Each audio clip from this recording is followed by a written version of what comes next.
Puro isda. Guys, oh. Oh, di ba? Parang ang labo guys. Ngayon ko lambat. Ano nangyari sa lambat namin? Hindi mo meron, nilaykot mo rin. Ang taalangan. Yan, puro tilapia guys. Oh. Hindi na po bibili ng ulam guys kasi ang ulam dito guys it's 250 isang kilo. Yan yung bata guys na laging kumakain. Nag-away na kami doon.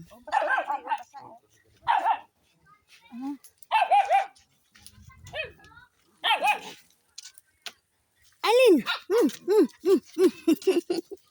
Ano sabi ni nanay? Ano sabi ni nanay? Yung pang nakuha, oh.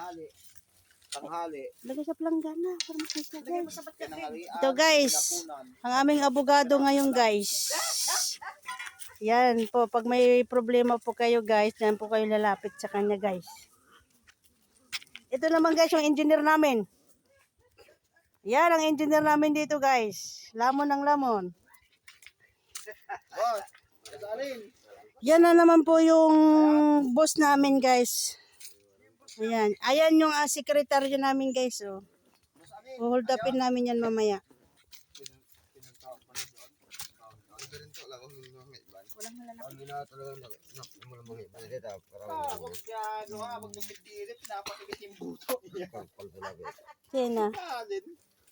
Pumunta kami doon sa ano? Pumunta yung mga kapatid ko doon, hindi sila bumaba. Bahala sila.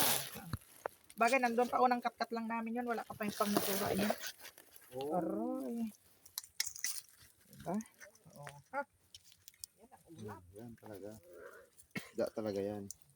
Yun nga lang, aroyo. Malaking tulong ng ganito isda. Oo. Akala nila, no? Kuha ka ng ano din, kape natin doon. Yung isang ano. Oo, sinapa. Kinani ano to, thermos ito ko lang. Masarap ito.